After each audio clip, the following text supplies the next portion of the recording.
নমস্কার আমার প্রিয় দিদি বোনেরা বন্ধুরা, রিয়াল ব্লগার মাম্পি চ্যানেলে সবাইকে স্বাগত। যে যেখান থেকে আজকের ব্লগটি দেখছো সবাইকে অনেক ধন্যবাদ আর ভালোবাসা জানিয়ে আজকের ভিডিওটি শুরু করছি।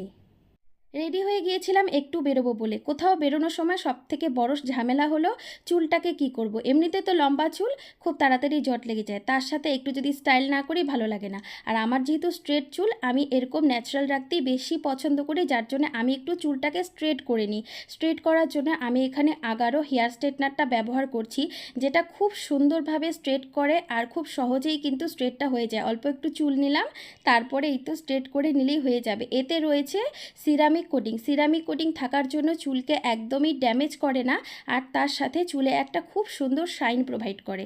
তো দেখো লুকসটা কি সুন্দর এসেছে। আমি যে কোনো প্রোডাক্ট আগে নিজে ব্যবহার করি, সেটাতে যদি খুব ভালো রেজাল্ট পাই তাহলেই কিন্তু তোমাদের সাথে শেয়ার করি। আর এটার দেখো যেহেতু রাউন্ড শেপে রয়েছে, যার জন্য শুধুমাত্র স্ট্রেটনিং না, কার্ল করার ক্ষেত্রেও ভীষণ ইজি হয়।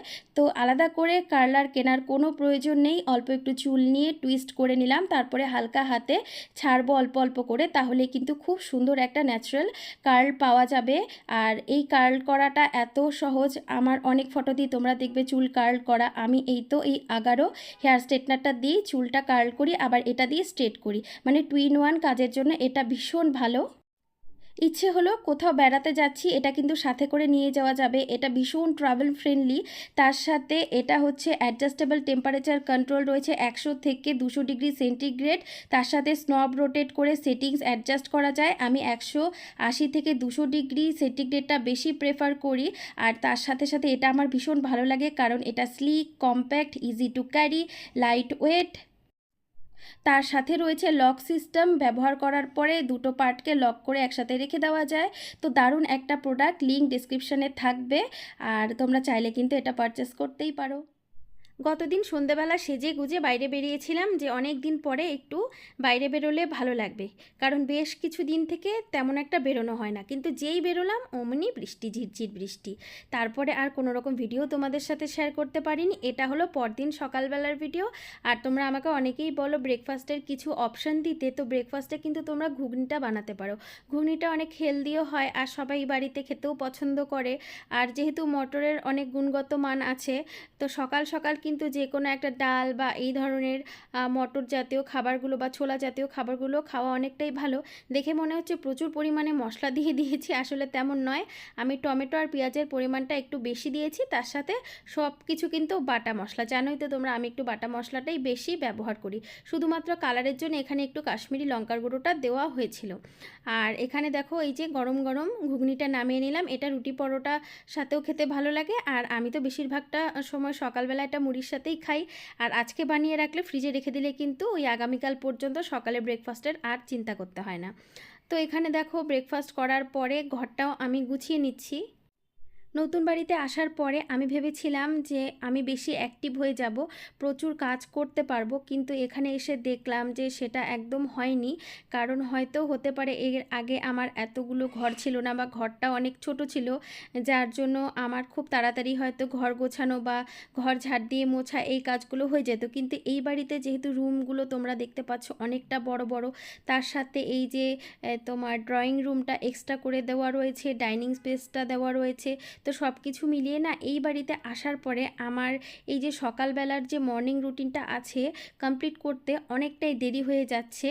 কারণ এই যে 3টা ঘর গোছাবো, তারপরে সব জিনিসপত্র পরিপাটি করব, সকালে যেই রুটিনটা আমার থাকে, তারপরে প্রত্যেকটা ঘর ঝেড়ে তারপরে ঘরটা মুছবো, যেই কাজগুলো আমি প্রত্যেক দিন সকালে নিয়মিত করব।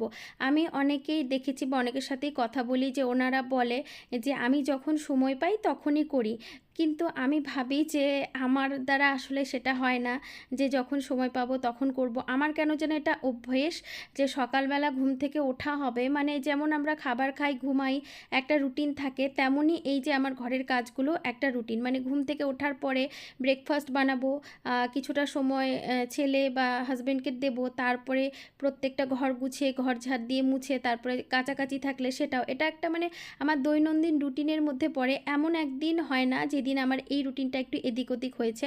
এমনকি আমার যদি শরীরটা খারাপও থাকে আমি আমার অন্যান্য কাজগুলো বাদ দিয়ে দিই, বিশেষ করে এই যে আমার প্রফেশনের কাজগুলো, কিন্তু ঘরের যে কাজগুলো প্রত্যেক দিন করা সেগুলো আমি কিন্তু নিয়ম করে করি। তো এটা একটা অভ্যেস, আমি এই অভ্যেসটা আসলে বদলাতে পারি না।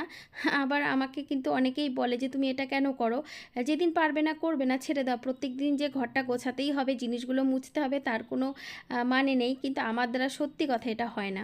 তো যাই হোক, এখানে দেখো সকালের আশিবাসি কাজকর্ম সব কিছু শেষ করে আমি স্নান করে চলে এসেছি। এখন আমি পুজো করব। আজকে সকালে যেটা হয়েছে, তোমাদের দাদার শরীরটা তেমন একটা ভালো নয়, বলছি যে ওই জ্বর আসার আগের মুহূর্তে যেমন শরীরটা ঠিক লাগে ঠিক তেমন একটা অবস্থা। তো সকাল সকাল কাজে বেরোতে পারিনি, বলছে দুপুরবেলা যদি শরীরটা ভালো লাগে তাহলে একটু বেরোবো।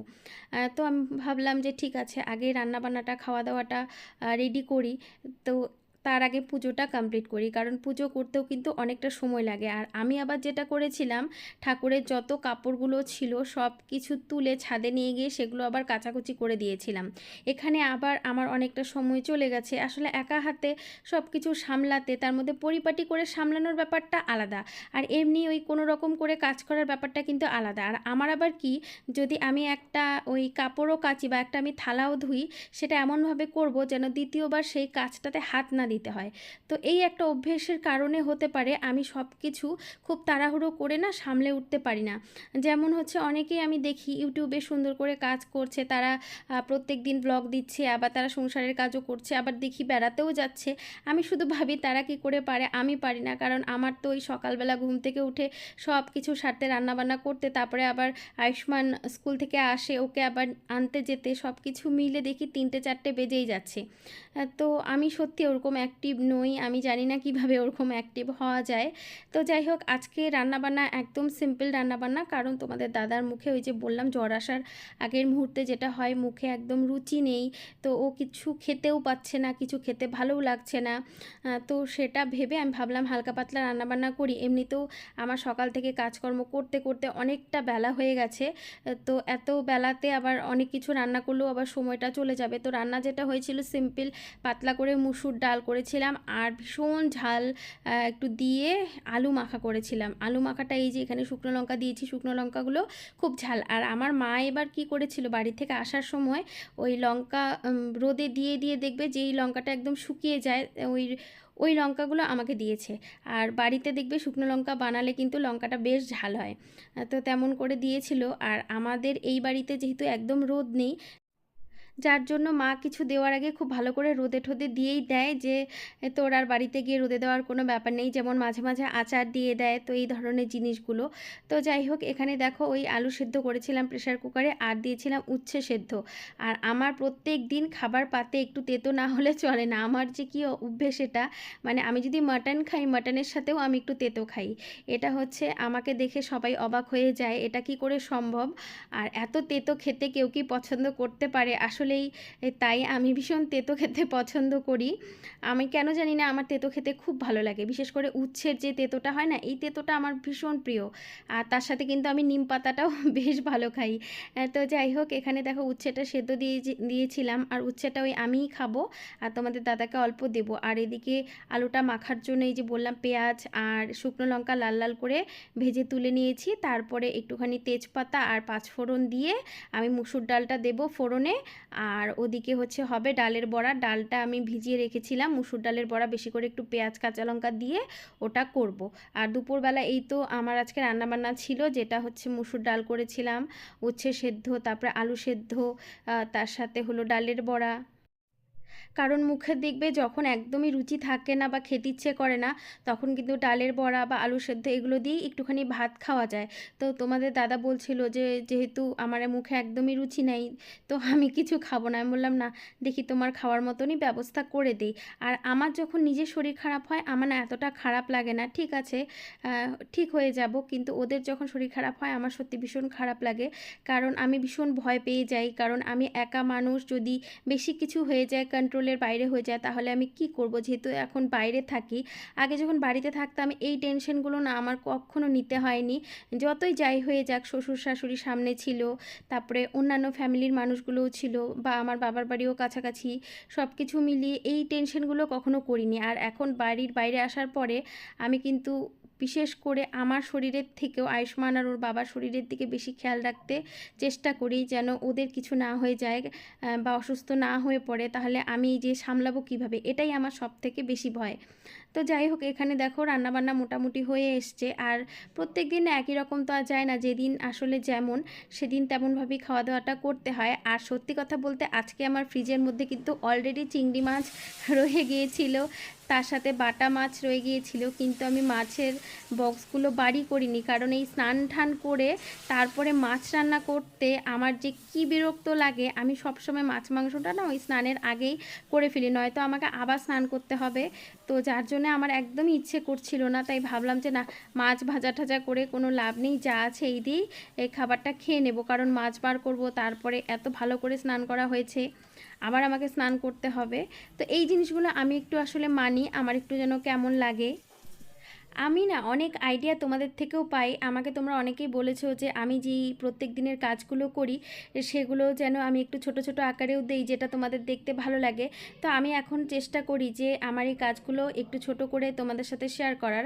আসলে আমি যে সব কিছু জানি বা আমার সব আইডিয়া কাজে লাগবে তার তো তেমন ব্যাপার নেই, কিন্তু তোমরা যখন আমাকে এই ছোটো ছোটো টিপসগুলো দাও, আসলে আমার তখন বুদ্ধিটা খোলে যে না, এই কাজগুলো করলে ভালো হবে। আমি আসলে আমার পরিবারের বা সংসারের কাজগুলো নিয়ে এতটাই বিজি থাকি যে আমার এই প্রফেশনাল দিকটা খুব একটা ভালোভাবে আমি সামলাতে পারি না। কিন্তু জানো তো, একটা কথা তোমাদের সাথে শেয়ার করি, আমি যদি ঠিকঠাক আমার কাজটা করতে পারি বা করি না, তাহলে মোটামুটি একটা মানুষের হাত খরচার জন্য প্রত্যেক মাসে যতটুকু প্রয়োজন ততটুকু কিন্তু আমি আর্নিং করতে পারি। কিন্তু এই যে আমার কি বলবো, এই যে বললাম তোমাদেরকে যে সব কিছু হয়তো একসাথে ম্যানেজ করাটা আমার পক্ষে হয়ে ওঠে না, এত কিছু সামলে তারপরে যতটুকু সময় পাই, যার জন্য এই জিনিসগুলো আমি বা এই দিকগুলো মিস করে ফেলি।